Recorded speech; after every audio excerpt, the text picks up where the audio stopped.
Daytona International Speedway is the now traditional opening venue for the Whelen Mazda MX-5 Cup presented by Michelin. John Hindorf and Shay Adam with you, and the action on what has been a busy Thursday. We've had qualifying for Michelin Pilot Challenge and for the WeatherTech Sports Car Championship. Are there drivers in this field that will aspire to move up? There might well be, but of course this now a series that absolutely deserves the attention that it gets in its own right. We're just in off the coast a little bit, famous Daytona Beach where it all started. Daytona International Speedway, just over 3.5 miles, and we all know about the oval and the banking, but quite a lot of action down through turn 1 on the transition through the International Horseshoe. The kink here, well, what do we think, 3-4 wide? Almost certainly. As far as we go down into the West Horseshoe and then onto the Speedway, and then back through the Le Mans chicane. Shay Adam is with me and the music as we are ready to go here in the booth.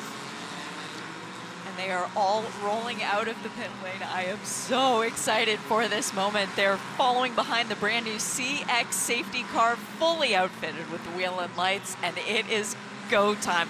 One pace lap is all the 45 drivers get to try and get their cars ready to go for this first race of the championship. Oh, it's been such a long time coming. 45 drivers, 17 of them are rookies. 7 of the rookies were at the shootout in November. Drivers that Mazda believes in, and they think that it will be a big future for all of them. But qualifying was interesting, and John, we have a championship leader after qualifying because 10 points went the way of Jeremy Fletcher. They'll start to form up in just a moment or two. Let's have a look at the sharp end of the grid. Maybe let's go for the top 20, but first of all I want to mention that outside the top 20 there are some big names, Shay. Including Gresham Wagner, who qualified in position number 22 after on his fast lap he got pushed out of line. That is how quickly things can change. Starting in the 20th position is Nathan Nicholson. In front of him in 19th, Ethan Lampy, a rookie. Keep your eye on this young man. Second in the scholarship win in 2025, coming into 2026. Another one of their teammates in 18th is Vaughn Mishko, another rookie. And then in front of him, Noah Harmon, the guy who won the scholarship last year, racing this weekend for Hendricks Motorsport. In front of them in 16th, Grant West, back with Spark Performance. Marcello Paniccia is the sole car for Sato Motorsport Group, but only one car can win the race. He starts 15th. Matt Novak is taking the green flag for the first time ever in this championship in the 14th position, with Woody Hyman next to him in 13th. It's Justin Gravitt and Ethan Goulart in 12th and 11th. And John, that brings us to the top 10. And that's Chuck McTutis in AAG Racing with Julian DaCosta for company for BSI on Row 5, Row 4, Parker DeLong and Bobby Gossett. JDH's Ethan Jacobs is the best of the rookies. On the outside of the third row, he's got Weston Workman, who's already had a couple of race victories in another series here at the Raw last weekend. The top 4, Justin Adiconis for Macumbi Makalia Racing. He's got BSI's Tyler Gonzalez, always a fast starter. Tyler, actually you can say that of Justin as well. That's a good starting position for Justin. And on the front row, JTR Motorsports. The JT of JTR is Jared Thomas. He's about to go racing with Jeremy Fletcher for Macumbi Makalia Racing. The clock is set to 45 minutes. The field are forming up. We've got 1 or 2 stragglers at the back, and we wait for our safety car to pull into the pit lane, which it does now. The headlights are on.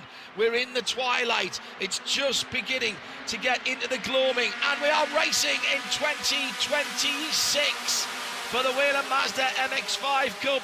The brake lights flash on as they go down 45 cars into that first corner of the transition from the banking onto the infield. Extraordinary sight And the good news is we've got everybody through that bit, but what about at the International Horseshoe? 2 or 3 wide.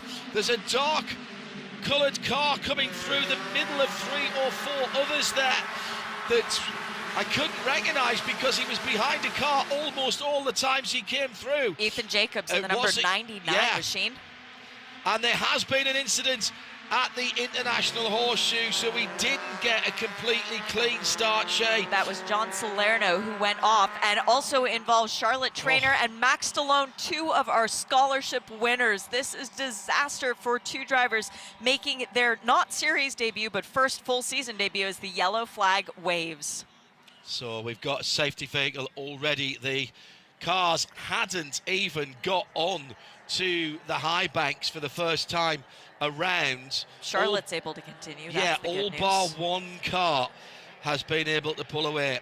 Max Stallone for Wheels America Racing in a very distinctive colour scheme in that car, which I really like, the stripes on the side of that car. So Max's car says PT Autosport on the side. He was a scholarship winner with them. He did not win the scholarship in 2024, which actually worked out to be a good thing. He wanted going into 2025, and that elevated him further. But PT Autosport, standing for Panda and Tiger. On the right side of the car is a tiger, and on the left side is a panda. It's a wonderful organization. They really help elevate people within motorsport.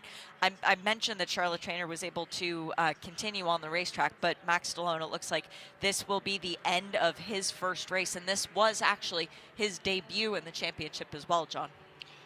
Another race tomorrow, and they'll be scrambling to fix what needs to be fixed. Actually, looking at that, I think it's a steering issue that's caused the demise of that car. IMSA safety crew, as ever, making sure, first of all, that the driver is all right, and before they even consider moving the driver or asking him to get out, which they have now done. So that's good news. Rather disappointed, Max Stallone heads to the intervention vehicle. He hasn't taken his helmet off. I suspect he doesn't really want to talk to anybody at the moment. There's a dent in the driver's door, and I think there's some front suspension damage on that car on the left-hand side. Probably not a difficult fix, but that is the worst way to start off a brand new season. It is, and especially when it's a full season championship effort and you want to put your best foot forward. You're really looking for the Rookie of the Year prize, which comes with an $80,000 check to run in the next season. Max, as I mentioned, winning the scholarship coming into this season. He's already gotten a great deal of help from Mazda, but that Rookie of the Year is definitely something he's got his eyes on, and a 45th place finish in race number 1. That is going to hurt, but now the comeback begins for Max Stallone. Just looking to see who has made up positions. Gresham Wagner up to P21. 1 spot? Yeah, that's quiet start for Gresham. There. Well, Cam Eben had a great start. He went from 45th to 35th. Cool. A driver that several of us over in the Mazda trailer had pinned on for the Penske Shocking Performance Award, the driver who passes the most cars. 3rd generation racing driver. Yep. With dad and granddad, both very good races in their own right, although in fairness, not in MX-5 racing. No, their roots are far more rudimentary American, good old Trans Am racers for both of them. But don't be mistaken, Cam is not in this series because of who his family is. He works tirelessly, and he's actually a very impressive young man from Wisconsin. Very down to earth, but always asking the right questions. What do I need to do to improve myself? What can I learn from you? How can I help you to help me? How can we benefit together? You don't often get that kind of behavior from someone born in the early 2000s. Stop it. It's, oh gosh, John, when I went through and took down the ages of everybody in the field, yeah, it made me feel quite old. Charlotte Trainer and Max Stallone's incident will be under review. Charlotte continued. Max's car still being, oh no, it has been removed. So with a bit of luck, we might get back to running. And quite clearly, the best start made then with a 10-place move by Cam Eben, one of the rookies. representing Screaming Sicilian on the side of his car. He was really happy about getting that sponsorship as well. And hello to Aaron Johnson, the series favorite of the past, who's watching and says Cam Evan has a 10,000 I rating on iRacing, which I don't know what that means, but I'm assuming it's quite good. When we were doing the Nordschleife digital series and the IMSA digital series some time ago, funny enough, we have Drew Adamson sitting right behind me from iRacing. 10,000, we used to talk about 10K Beneke, who was one of the aliens of the time. So if he has really got 10K, that is in the top 1% probably of iRacing. We have had 5 minutes, so still plenty of racing to go. This will be a single file restart, and it will be Jeremy Fletcher who brings them back through the tri-oval, the MX-5 Whelen safety car, back into the pit lane, the green flag waving, and we are back running again. As we always say at these points, you will see lots of passing. Don't expect Shay and I to get head-explodingly excited about this, because it won't just stop after the next few laps. But John, it's the first race of the season. Can't we just get a little excited about the meaningless passes? just a little bit. The meaningful ones are coming. We do know that. Yes. Race Control has issued a penalty to Charlotte Trainer for incident responsibility with the 3. She will have to serve a drive-through penalty, so Charlotte will have to come in and do that the next time around. She's representing PDR Racing. But the difficulty for Charlotte then is if we don't get a yellow, she's not going to be able to catch back up to the rest of the group. No, lose the draft, lose any chance of a good finish. Let's pick up some of the battles just off the front of the field.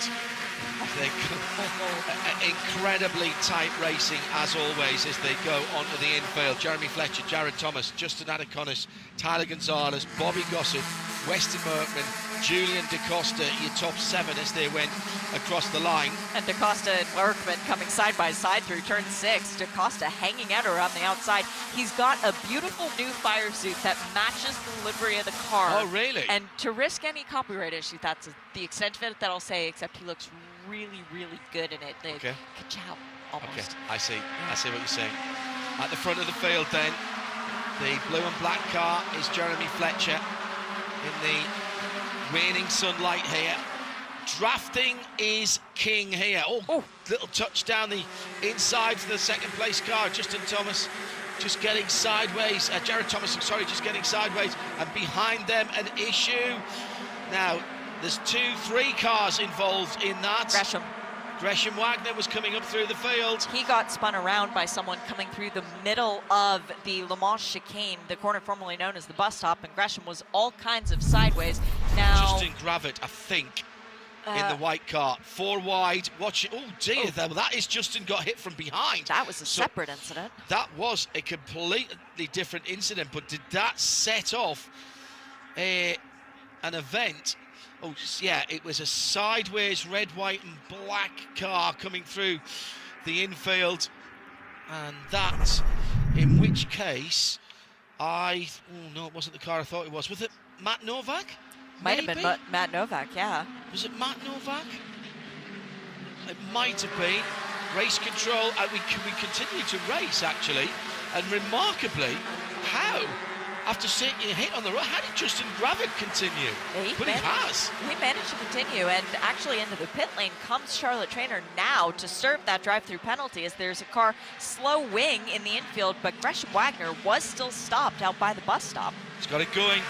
Done the restart. We stay green for the moment, and Wagner rejoins the circuit.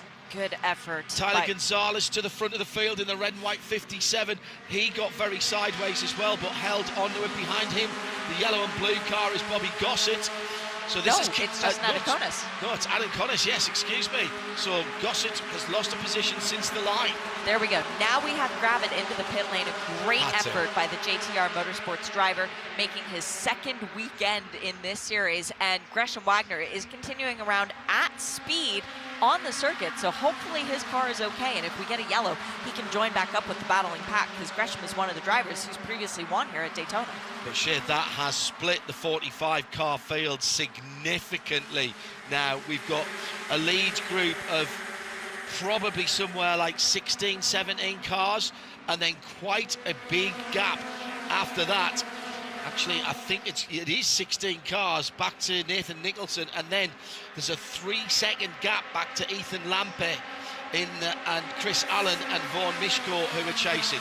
Side by side, 2 wide, many deep. This is what we've come for. This is worth the price of admission this weekend on its own. Mazda MX-5 Cup racing on the high banks, up to the high side for the black number 44 of Bobby Gossett. He's going to get hung out to dry there, trying to challenge 1, 2, 2.5, 3 wide through turn 1 and 2.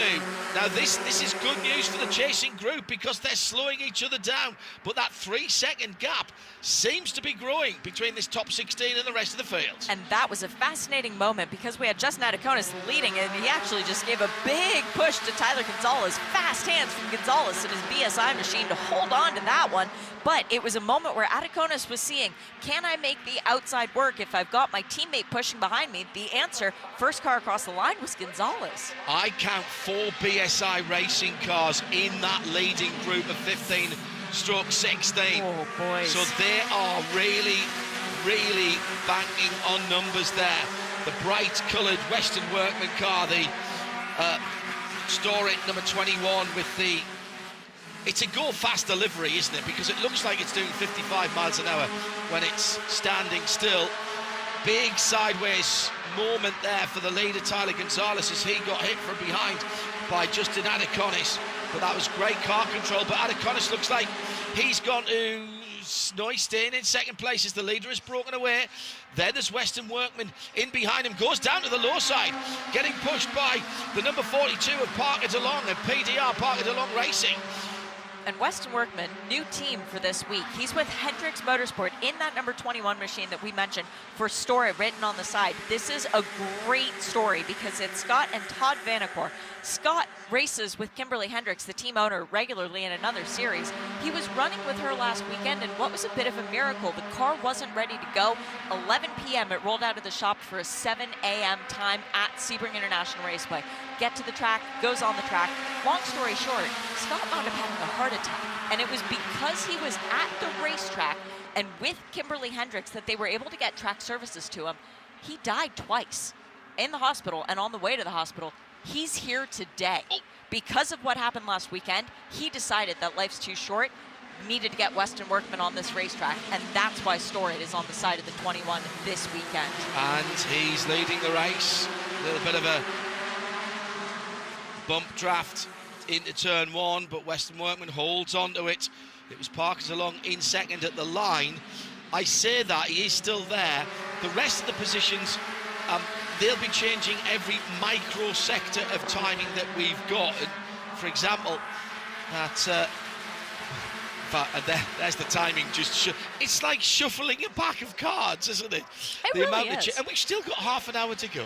We've only had 15 minutes of this race so far. They are very bumpy out there on the track. You might have heard me breathe under my breath there a few minutes ago, and just sort of, well, wish that they would behave themselves a bit better, because we are still 2/3 of this race to go, and there is a lot of bumper contact, but it's not sustained contact on the banking.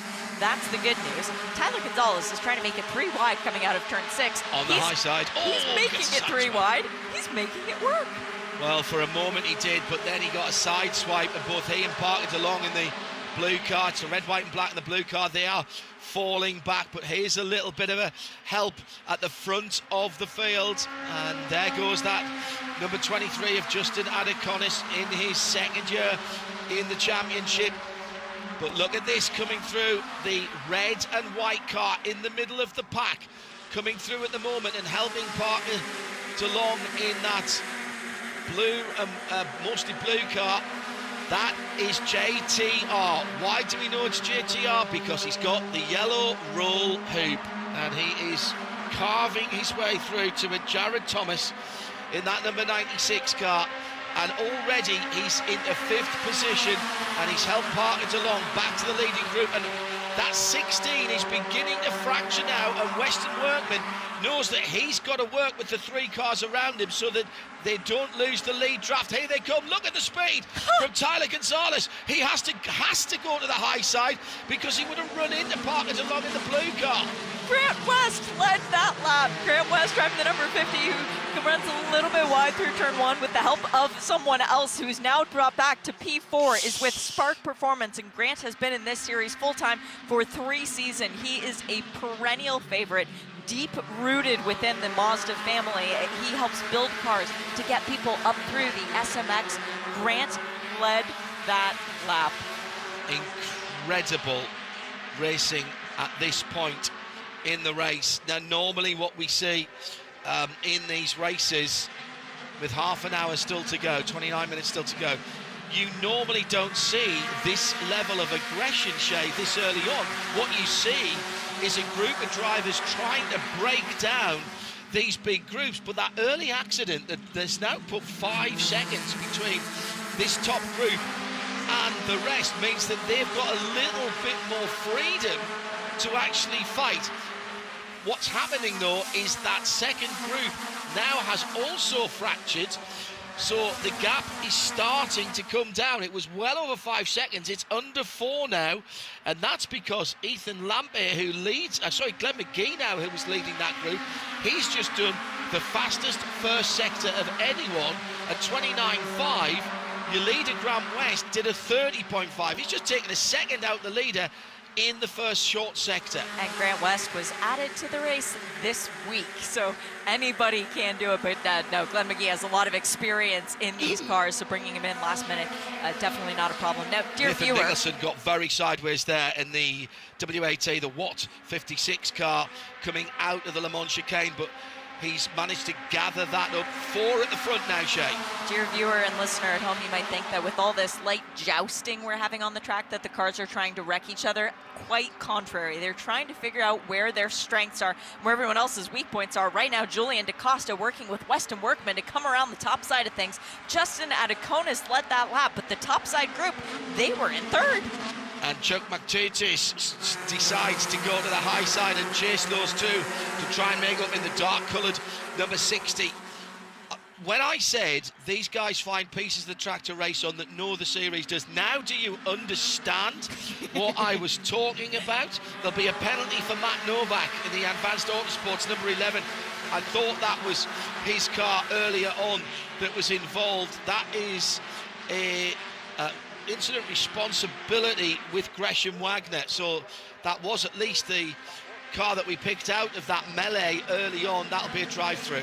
Julian DaCosta is making a pass down the inside of his teammate Tyler Gonzalez right now, but those 2 cars are not among the fastest cars last lap around. It was Von Mishko, the rookie for Advanced Autosport in the number 9 machine. The most important thing that you're going to get out of the fastest lap are the 10 bonus points. The bonus points do add up at the season end. You'll find that somebody could win a championship by earning 10 extra bonus points, so that is a relevant point that we're going to have to keep our eye on as we go through this race. How important is a draft, Shay? How important is not fighting like the guys are at the front of the field? Von Mishko, 2:09.5 last time around. 2:09.5. The leader, 2:11.5. 2 seconds gap. This is going to come back. This is all coming back in the next 26 minutes. I'm telling you now, these gaps are coming down. What was 5 seconds has dropped away to basically 1.5 seconds and even less. The field is coming back together. And one of the fastest guys in these cars for about the last 5 years has been Gresham Wagner. How hard is it to run around by yourself? Gresham, 2:12.9. Yeah. It's not because Gresham forgot how to drive, it's because he doesn't have any help right now. No, exactly right. Exactly right. Leading pack. The go button seems to have been pressed very early. Jared Thomas down on the inside with the red and white car pushing our leader, and a round has gone. Ryan Leach for Spark Performance. 3 across the line. Down into turn 1. Jared Thomas squeezes the number 95 of Julian DaCosta, excuse me. That's a very tidy move, disputing second place at the moment. The leader gets away for a sec. There's a little hip check from those two cars, battling for second and third. There's a second, there's a third, there's a fourth. Western Workman right in behind. Right alongside there, the dark number 44 is Bobby Gossett. No quarter asked or given here, but they must surely know that the field is coming up and beginning to catch them. This is getting very interesting now at the sharp end of the field, down to the western end of the infield. For the moment, the leader has just pulled away, the number 23, Justin Adeconis. And he must be wondering what's going on, because he's looking in his mirror and there's a gap. I mean, it might only be half a second, but that's a big gap in this kind of racing. Hey, where'd everybody else go? Yeah, that's the sort of feeling. Justin Adeconis will be very happy to sit out front, though. I talked to him before coming out here earlier in the day, and Ryan Leach with a big tank slapper. That's the second time that's happened to him at the Le Mans chicane. He's making his debut this weekend. Used to running in stock cars. This first time he ever drove this car was yesterday on the track, so steep learning curve for Ryan Leach. He got behind on the steering there. That was an absolutely perfect example of that. Back into the chicane again, and here's another change for the lead as they climb over the curbs, and through once again goes Julian DaCosta in the 95. And do you remember, John, that great finish when we were coming through the turn 4, NASCAR turn 4 for the checkered flag, and the car that was leading wound up finishing in 11th position? Yeah. That was Julian DaCosta on his series debut. Yeah. So Julian, a bit of unfinished business here at this race and at this track, looking for his second ever series podium. What a day it would be for a win at Daytona. Jeremy Fletcher came into contact with Justin Adeconis and Tyler Gonzalez. He's just had a warning for that. That still counts as a penalty, but he's had a warning for that. So Jeremy will have to be on his best behaviour from now on. We don't know where to look. There's so much going on at the moment. Vaughan Mishko leading the gaggle of cars with that is Ethan Lampere behind him. Now they were effectively the first group of the second lot of cars. It almost has come back together. Glenn McGee actually broke away from them and joined on the back of the lead pack. We've got a bright yellow car in there too. I think that's Woody Hyman has caught up to Marcello Paniccia. This is getting fun. We have now gone from having 16 cars together to having 20. Yeah, I said it was coming back together. We're at half distance here, and that 5-second gap between the top 16 and the rest of the field of 45 that we started at, that's all but disappeared now. The biggest gap I can see is between Glenn McGee and Vaughan Mishko, and actually I say that's just gone out to 2 seconds again. Side by side, Nathan Nicholson and Parker DeLong, and they have help each behind them. Noah Harmon is behind Nathan Nicholson, and that looks like it is Chuck McTutis behind Parker DeLong. Now, a moment or two ago, airborne. Ethan Jacobs getting airborne over the side of Jeremy Fletcher, just at the entrance to turn 6. Good thing there's a lot of runoff there for Jacobs. I think you could assign any responsibility there. Fletcher's already had a warning. He's got the bright, mostly orange car of Western Workman underneath them at the moment as they go through Speedway turn 4. The lights are on at Daytona International Speedway. We have had some darkness finishes here in the past with the overcast. It's pretty decent here. We've got 20 minutes to go. 3 wide for the lead is incredible. Jared Thomas went below the double yellow lines to take the lead and make it 3 wide. Is he credited with leading the lap? Yes, he is, and that's the first lap he's led all race. You mentioned under the lights, not mandatory to run headlights during this race. Most of them have got them on, and I noticed 1 or 2 flashing them as well. Vaughan Mishko's right in the mix in that group as well. Now we are playing for I have seen a lot of Whelen Mazda MX-5 Cup racing, as have you, Shane. I've not seen this intensity of racing in the first half of the race. This looks like the second half of the race, not the first half of it. In fact, this looks like the last 5 minutes of the race. Of race 2. Yes. Very good point. It does not when you're look not saving your car. correct. It does not Great look like a point. bunch of people who have a race tomorrow morning where their crews are going to have 12 hours in effect to repair the car in time to get ready. So it's going to be a very intense race too, I'm sure. But this is also what you get when we've had a long off season. Yeah. Grant West leading then, back in front again for Spark Performance, the team run by a very accomplished driver in this championship when it was last with IMSA before it went away for its little sojourn. Jared Thomas down the inside, and once again the blue car made the wrong choice there, and now we'll have to drop back in. Parker DeLong's going to be hung out on the high side. Here come another two. He was second as they came onto the banking. He's down to fifth, and there's the battle for the lead. Jared Thomas then right under the rear wing of the white and blue car of Grant West. They bounce over the Le Mans chicane curbs. Much better exit from the fourth place, number 44, Bobby Gossett. He's right under the rear wing of the number 95 of Julian DaCosta in the Lightning McQueen colours. That's 3 BSI cars that are now together because go. Tyler Gonzalez making that pass on Parker DeLong.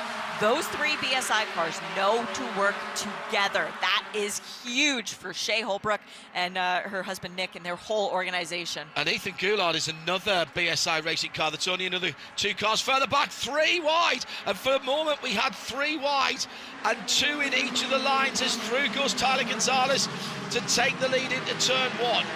I know I said we weren't going to get that excited on the meaningless passes, but every single pass here, with so many cars together, the reason that I'm kind of holding my breath as I'm trying to describe this race, Shay, is if we have a coming together here, it will be a lot of cars involved. They are so close together.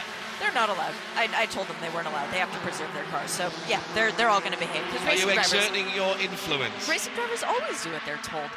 Tyler Yeah, Gonzalez at the front of the field is clearly feeling out his car, and it's interesting to actually watch everyone else going into the braking at the International Horseshoe because, John, it just keeps getting a little later every lap that we go. They're pushing more and more. So that gap between the top 15, 16 and everybody else that was 5 went to 1, went to 2, came back down again. It's now down to 1, and that's going to bring it down even further. Big moment there between 2 major contenders. Jeremy Fletcher got hit. I think it was Marcello Panicia. He got hit. He's clearly got broken steering. So Jeremy Fletcher is struggling out there on the banking. Ethan Goulart was the car that he then plowed into. Jeremy Fletcher is going to pit, and he will not win this race, meaning that our streak continues. Pole winners have not won a race since 2024 in May. It's rear suspension, Shea. It's not the steering. I think it's when he's putting throttle on. Yes, right rear wheel. He's steering, but he's getting rear steer that he doesn't need in that number 22 car, and he's going to do well to get that car back. He's staying off the racing surface. Couldn't have done that a few years ago when it was all grass. I know there's been a lot of controversy about that, but that's a big move. Now, this was coming down to the end of the infield, and actually it starts further back with the... Now, was that Bobby Gossett trying to go? No, Marcello Panicia in the 19 machine for Sato Motorsport Group. Comes up around the outside, hits into Ethan Goulart on the right side, and then Fletcher, the unfortunate victim. Also right on the inside there, Vaughn Mishko as well. Not sure he could have done much to avoid that.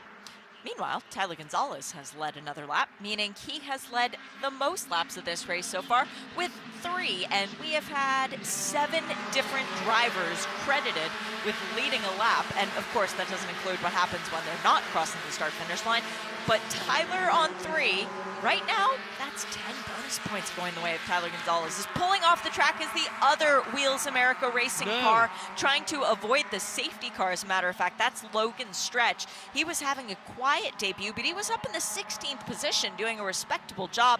The safety crew is already with him, so hopefully they can just pull that car back behind the wall and we will be able to stay green. Hello everyone who is watching their first Whelen Mazda MX-5 Cup, including Joyce, lapping this up. Incredible stuff. Ed Sir in Aberystwyth. Great way to finish Thursday evening. And this is not done yet. Still a quarter of an hour to go as the sun begins to sink, and we rely more on the outstanding lighting system here at Daytona International Speedway. Gonzalez leading, but down the inside, here's Parker DeLong. He's going for it, he's not going for it. Down to the left, right, left of the Le Mans chicane. Pretty flat curbs there now. In years gone by, they were a little more extreme. Right up on the high side, the blue and white car is Tristan McKay. I'm not sure we've called his name that much, but that is right in the mix of things there with the number 7 in the top 14. And the gap between all of these cars is, well, non-existent really now. It's a suggestion, really. Well, actually, somebody's just mentioned that the way, hello, Ian McCarthy, the gap and then closing of the gap is something else. Anyone who watched pro cycling would lap this up, pun intended. That's not the first time even we have likened this to a peloton and then somebody trying to chase down it, as that was an unorthodox line there. From Nathan Nicholson. And Chuck McTutis just followed him straight through the grass. That was definitely not the way that he would have wanted to go, but Nathan managed to recover and get a point in the right direction. Woody Hyman has spun, though, and he is stopped at the International Horseshoe. Woody hopefully just waiting for an opportunity. He's a driver who was very proud of his streak of consecutive starts. And Woody, as a matter of fact, I was talking to him yesterday, and I said, what do you want the world to know about you, Woody? You love cats. You started racing motorcycles at Mid-Ohio, and I know you're an ice cream aficionado. And he goes, recovering ice cream addict. I'm only eating it maybe once a month. I'm down from 3 to 4 times a week. So we're really proud of you, Woody, and all you've been able to do. He's clearly recycled the car, though. The headlights have just flashed on, and we should be good to keep racing. Up on the top side is not the place to be when you've got 7, 8, 9, 10. Drop back down. That's exactly what he did. Now, what happened to Woody? Oh, hello. Jameson Riley. Oh, dear. JTR on JTR. That'll be an awkward debrief in their little trailer at the end of this race. Yeah. I don't think there was any malintent between the teammates. But still. Tyler Gonzalez continuing to lead the way as Julian DaCosta goes way wide through the middle part of the chicane, manages to get it pointed back in the right direction. Didn't take a conventional line or a line that race control would be okay with, but he managed to recover. You don't think you've lost that much time doing that, but he's lost the draft, and look what happens immediately. He even tries to pull up behind the 2 guys that have gone past him. That's Weston Workman now out of the draft as well. He's got a problem. Workman's got a problem. He's tried to drop in a couple of times. Now, was he involved in that side-by-side contact? Yes, he was. Yes, he was, and I wonder if he's either got a slow puncture or some other issue, as Workman can't hold the draft at the moment. The multicoloured car, mostly orange. There may have been some side-to-side, front left to right front. Workman, oh my goodness me, this is not the way he wanted it to go. Tyler Gonzalez still leads. Justin Anaconis in the blue, white and yellow car in second place. Everybody else is third. It's the easiest thing to say at the moment. Jared Thomas doing Jared Thomas stuff. He's calculating, he's working it out. His right-hand door mirror is folded back from close contact. The PDR car, the blue car, further back is trying to make its way through. That's Parker DeLong. It's round the outside. That outside move I've seen several times being tried to work for Chuck McTutis. He's yet to pull it off. Of course, I bet he'll do it on the last lap and bring a fantastic victory. 11 and a half to go, Shay. 11 and a half minutes to go, and it is right now BSI from MMR from JTR. We've got the 1 car left for McCumbee Macula Racing in the front pack, at the very least, Justin Adaconis, with defending series champion Jeremy Fletcher stuck on the pit lane, unfortunately with a bit more damage. He's actually just left the pit lane. So Jeremy going back out, trying to see if the car is fixed, because of course we have a race tomorrow. It's something to keep in the back of our minds. Incident involving car 22 and multiple reviewed, no answer. That multiple sometimes can get, sometimes they get a little bit aggravated. So onto the high banks again. And it is just incredible how close these drivers can run. Now the big push on the top side, 3 on the bottom, 2 on the top. Who gets the run? It's Grant West being pushed by Bobby Gossett. Bobby Gossett, Bobby Gossett has actually changed teams this year. Problem at the front. Chuck McTutis with the tire. Yeah, it's rubbing on the front bodywork. As I said, he tried to go around the outside. I don't think that's Michelin tyre is going to last very long for the AAG racing car. Tyler Gonzalez has now led 6 laps. We've got 10 minutes to go. It's going to be difficult for anyone to do more than that, as where did Noah Harmon come from? All of a sudden, Noah Harmon is up to 4th position. His dad must be freaking out right now because Noah Harmon never qualifies well. He's only qualified in the top 10 one time in his career. Qualified further back. Talked to him earlier. He said, we're used to this. I can race okay. But this is a big moment for Noah Harmon. In the number 12 car, the Cube 3 sponsored machine. Now, Adacon is right in behind Tyler Gonzalez, and then just pulling out to his left is the number 96, the red and white car. Very famous colours on that car. We've seen Tyler Gonzalez do this before, though, leading from the front chair and managing to hold on somehow. I can't believe he can do that here. Do that on a standard road circuit, maybe on the streets.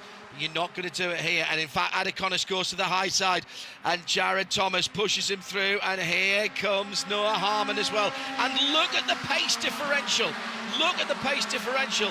Now, Gonzalez, well, it looks like he's got a problem. Oh, no. He's dropping back. He does. Has he got a puncture? His left rear wheel is on an angle. It's not how it should be. That's disaster for BSI Racing, and who was their favorite driver to win this race. Left rear puncture. Second in the championship last year for Tyler Gonzalez. 3 previous race wins here at Daytona, and it will not be victory again for the number 57 machine tonight. I just saw a wobble there, Shea, and the left rear puncture. He's dropped out of contention. Jared Thomas leading, but look at the high side again as through comes that PDR Parker DeLong racing car. Parker at the wheel, and Weston Workman's back in it. So whatever was the ailing Weston Workman was not a problem. Bobby Gossett goes to the high side. Did Bobby lead the lap there? DeLong. DeLong, okay. Parker DeLong led the lap. Then Bobby Gossett, Weston Workman right back in it in that orange car, the 96, with the chevron front end in red and white. That's Jared Thomas. Then Noah Harmon in the blue and white car with the red valance on the front. Down the inside, here comes Nathan Nicholson in the black and yellow car. The sun going down over the western end of the circuit. Absolutely picture perfect, and 7.5 to go. And John, we have several powerhouse teams in this paddock. In the top 9, the only team with multiple cars is Hendricks Motorsport. They're one of the little crews. They are doing more than holding their own weight, with Noah Harmon battling it away and Weston Workman fighting for the lead. That's a very impressive performance from Hendricks. And that BSI dominance in the top group has just faded away for a moment. Bobby Gossett is the last man standing from the BSI Racing. He's in second place at the moment as the sky is beautiful. Photographers getting some great shots here as the sunset always enhanced by a little bit of cloud cover. I think it is the Whelen Mazda MX-5 Cup opener for 2026 Daytona International Raceway. Honestly, can we race here every weekend? Get races like this, it's fantastic. The leader, little bit of a sideways moment for Parker DeLong. Bobby Gossett in behind, Jared Thomas stalking his prey like a great white, and now gets a push from Weston Workman in that tangerine car. Then it's Noah Harmon. We've got 4 to the high side now, with Justin Anaconis make that 5 to the high side, as Nate Nicholson has gone up top, and Mishko as well. So those 2 leaders, they're trying hard now. The top line splits again, and Weston Workman pulls out at the perfect time.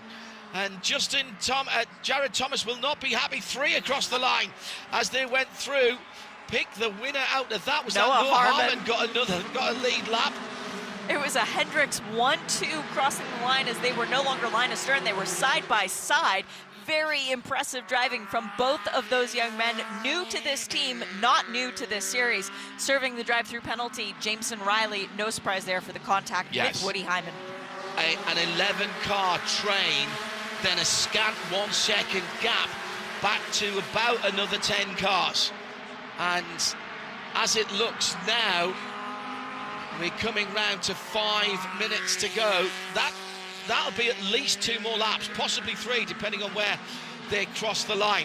Audacious outside manoeuvre there for the number 9, Vaughn Mischko. Vaughn had 3 weekends with us last year. He learned a little bit about what the series is about, but right now he's looking like he is a contender for the Rookie of the Year championship. Well, we've seen that before, where rookies have won races in their opening season. You think back to Sam Paley, he was challenging for the championship in his Sam never won a race, though. I know, it was incredible, though. But his consistency that year kept him right up in the top of the championship. Last year, we had Ethan Goulart winning races. This year, he has switched teams. He's over with BSI, and he's one of those drivers who's just kind of quietly playing out the race to wait and see how it happens. That was a little more contact than I think Weston Workman was planning on the car that he was drafting. Actually, no, I think that was Jared Thomas in the second group, wasn't it? Yeah, because that would have been his teammate, Noah Harmon, and I think Weston would be a little bit more careful and circumspect with the sister car. So they'll come to the line this time. Let's see what the time is as they come through. We started with 45 minutes on the clock. First half of the race looked like the last 5 laps of a championship season where everyone was tied on points. Now into the tri-oval as they cross the line. Now there's 3 minutes and 46-47 to go, so we'll get this one and one more out of these guys.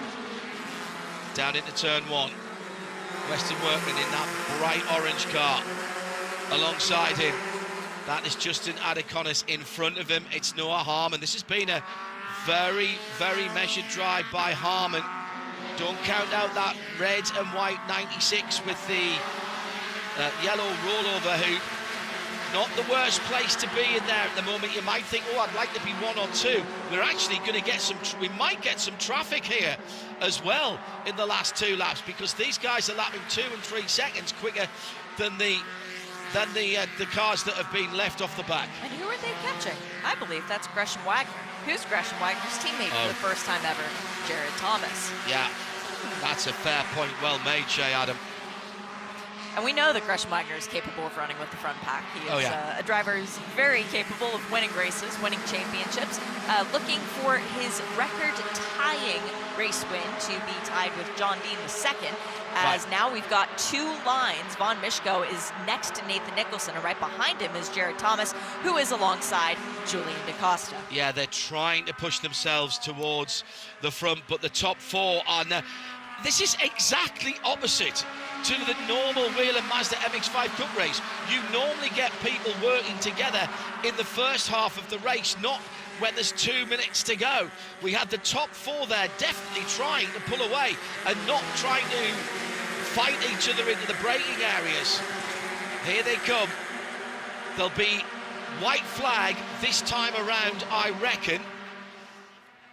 It should be. I still have not had the official text from race control yet. Yeah, but confirmed. Confirmed. Coming to the white flag, my arithmetic and timekeeping has been vindicated.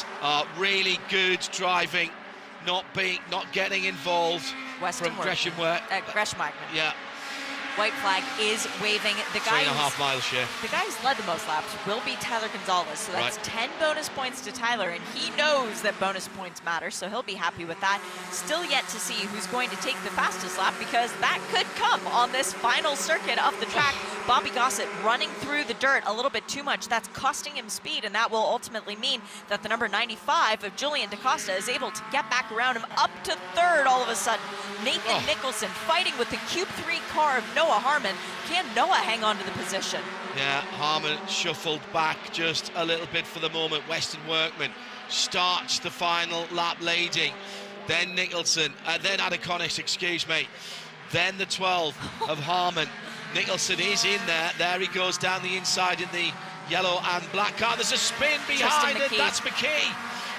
We hadn't mentioned that car too much. It stealthed its way up for Tristan into that top running group, but at the Western Horseshoe, got around on the final lap of the race, has got the car pointing in the right direction, but chance of a good finish has evaporated. 3 wide and some more hip and shoulder going on outside the top 6, but here it is distilling now into a battle. I think there's going to be 6 or 8 cars, and here is Jared Thomas just at the back of that top 6.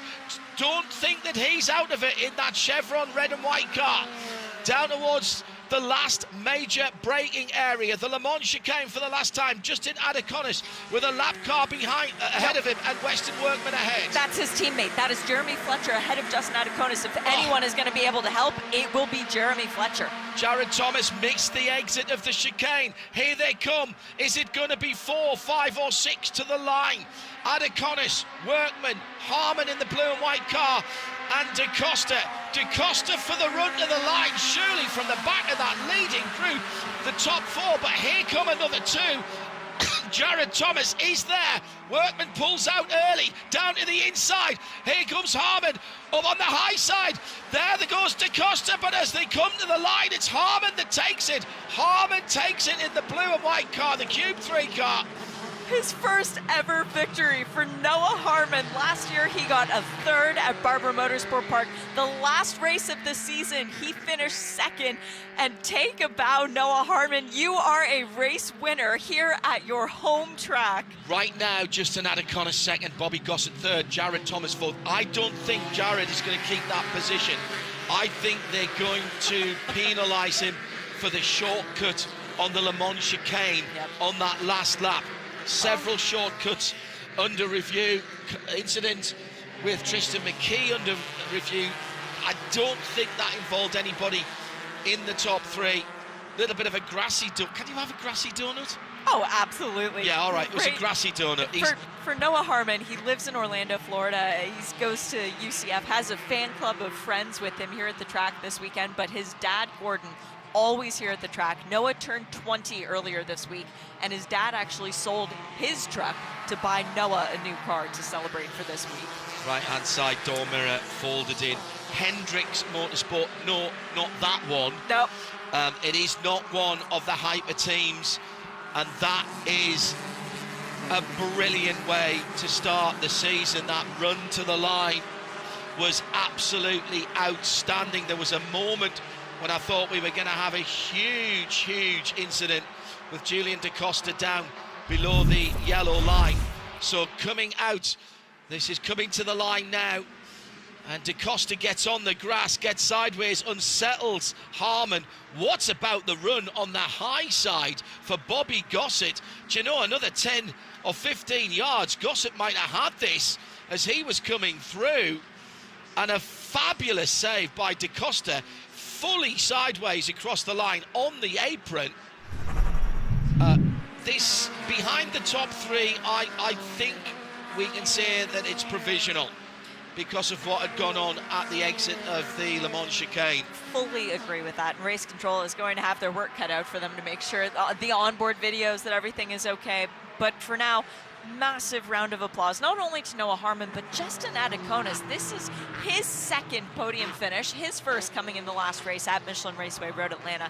Talked to him before the race, he was so calm, and he just was soaking it all in, and he said, boy, it's a big difference when you come back here for the 2nd time. Oh, I'm sure. And Marcello Panacea was the best rookie, I reckon, on there. So that's a great way to start that season off. And for Marcello, they had a disaster yesterday at the start of FP1. The engine oil filter cover came off. It blew up. There was oil all over the track. His car was stranded in the International Horseshoe, missed all of the first practice. The Sato Motorsports team, they only brought 1 car this weekend. So for Marcello to go from the back of the pack up to 8th, that is a huge accomplishment. Let's have a quick look at the Mazda results, provisional as I say. Noah Harmon then wins it for Hendricks Motorsport by 0.039 of a second, a further 0.017 of a second back from Justin Adeconis in second to Bobby Gossett in third, and 0.047 back Jared Thomas. That one very much with a question mark to it, I would think. Then it'll be Julian DaCosta, Weston Workman, Nathan Nicholson, Marcello Panettiere for Saito is the best of the rookies in ninth. Ethan Lampe in, Panettiere in eighth, ninth for Lampe, and in 10th Parker DeLong after running up the front all of the way. Frankie Barroso, another rookie, I reckon, is the next best of the rookie as we run through the pages. Lots of rookies in the middle areas. Problems for Chuck McTutis down in 25th position. Jameson Riley had a drive-through as well, so as we're getting down to the bottom end of the 20s and the 30s, everyone down here had some issues. Not a finish really for Tyler Gonzalez, except that he gets the bonus points for leading the fastest lap. Ethan Goulard, Woody Hyman, Gresham Wagner, Jeremy Fletcher, look all the way back down there, and that is not the way they want to start their season. It is so hard to grab back points here. It is, but if anyone can do it, it's two guys who have won the championship in the past, so they'd be very familiar with how to get back up there. Cam Eben, by the way, officially the Penske Shocking Performance Award winner. He passed the most cars from the starting position, finishing all the way up in 23rd after starting 45th. A very well-deserved Penske Shocking Awards candidate there. Well, there we have it. That is the first race of the season, and it's exactly as we expected. And you know what? Shay, we get to do it again tomorrow. Is it going to be more of a traditional Mazda MX-5 race tomorrow where we get a little more circumspect racing, or can they go even more bonkers than they did today? Join us for the Whelen Mazda MX-5 Cup presented by Michelin from DIS, Daytona International Speedway tomorrow. Noah Harmon is our first winner of the 2026 season.